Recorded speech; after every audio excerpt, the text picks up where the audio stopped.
ब्रह्मांड अपने भीतर ना जाने कितने रहस्यों को छुपाए हुए हैं, जिन्हें आज तक विज्ञान भी ठीक से समझ नहीं सका है।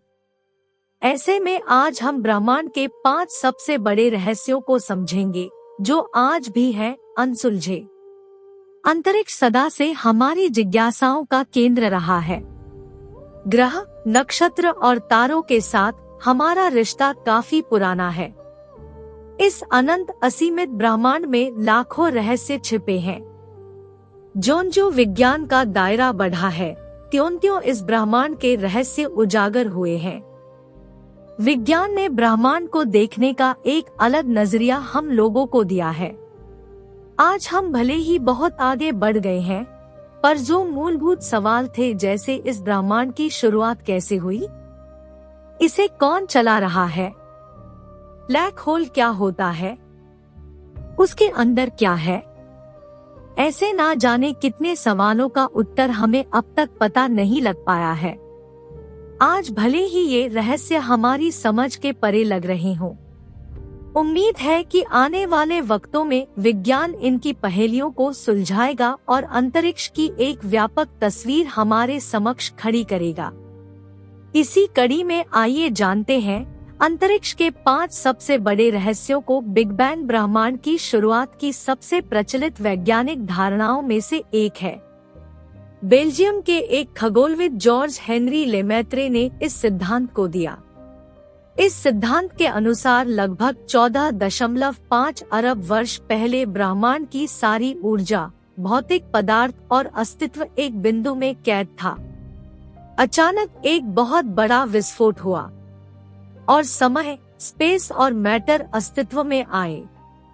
यहीं से ब्रह्मांड की उत्पत्ति होने की शुरुआत हुई। तब से ब्रह्मांड निरंतर फैलता जा रहा है। पर कई बड़े वैज्ञानिकों का मानना है कि बिग बैंग थ्योरी एक कल्पना है। उनका कहना है कि किसी भी घटना को घटित होने के लिए समय की जरूरत होती है। बिग बैंग से पहले समय नहीं था। बिना समय की उपस्थिति के बिग बैंग घटित कैसे हुआ? अचानक से समय की उपस्थिति बिग बैंग की घटना से कुछ क्षण पहले कैसे हुई?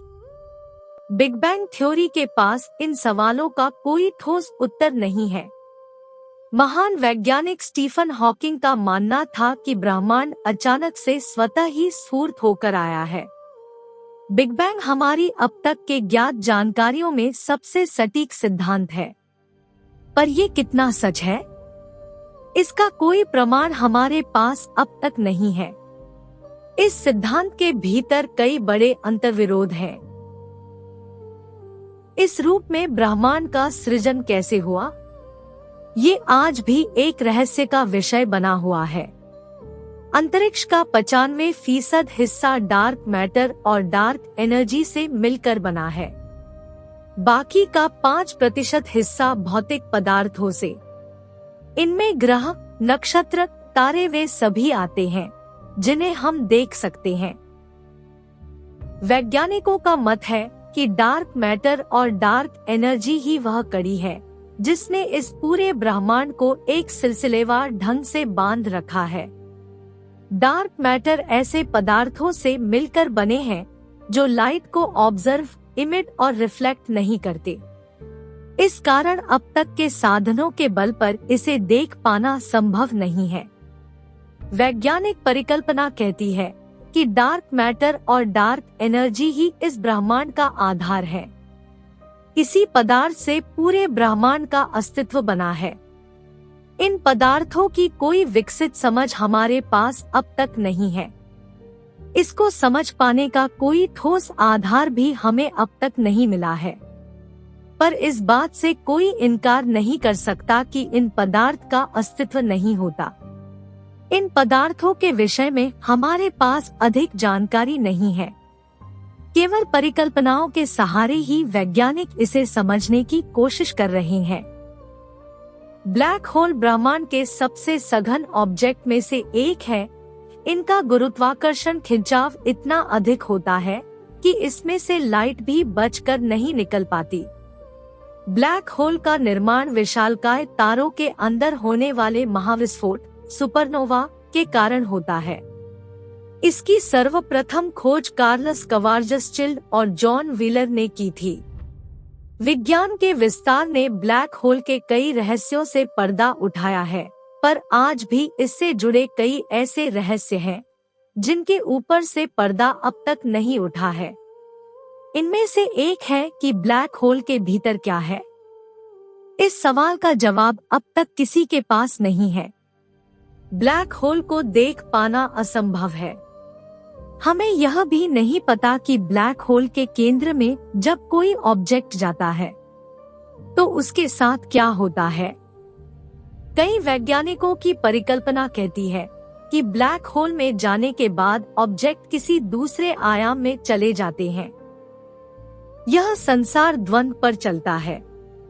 इस संसार में हर एक प्रक्रिया का द्वंद्व है, जैसे स्त्री का पुरुष, जीवन का मृत्यु आदि।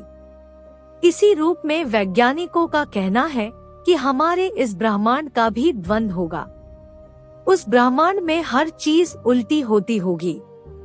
यहाँ जिन आधारों पर भौतिकी के नियम कार्य करते हैं, उस ब्रह्मांड में यही भौतिकी के नियम उल्टा काम करेंगे।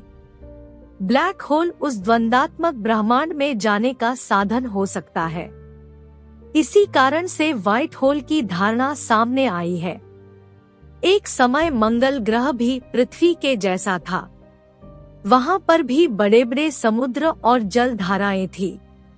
वैज्ञानिकों का मानना है कि करोड़ों साल पहले हुए गुरुत्वाकर्षण हलचल के चलते इसकी मैग्नेटिक फील्ड कमजोर हो गई। इस कारण सतह से सारा पानी भाप बनकर उड़ गया होगा या फिर सतह के भीतर ही ठंडा होकर जम गया।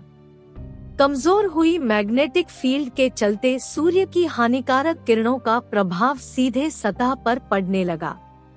उस वक्त अगर कोई प्रजाति मंगल ग्रह पर रही होगी तो जल के अभाव और सूर्य की हानिकारक रेडिएशन से उसी वक्त खत्म हो गई होगी। नासा के ऑर्बिटर्स ने मंगल की सतह से जो जानकारी भेजी है, उससे यह साफ स्पष्ट होता है कि पानी मंगल के दोनों ध्रुवों में जमा है। यानी करोड़ों साल पहले मंगल पर पृथ्वी की तरह ही समुद्र और नदियां थी। इस कड़ी ने एक नई बहस को जन्म दिया है कि हो न हो आज से करोड़ों साल पहले मंगल पर भी पृथ्वी की तरह जीवन था। इसी जीवन की तलाश में नासा ने मंगल की सतह पर परसिवरेंस को उतारा। अब तक के हमारे ज्ञात ब्रह्मांड में 150 बिलियन आकाशगंगाओं का हमें पता चला है। ये हमारी सीमा है ब्रह्मांड को जांचने की।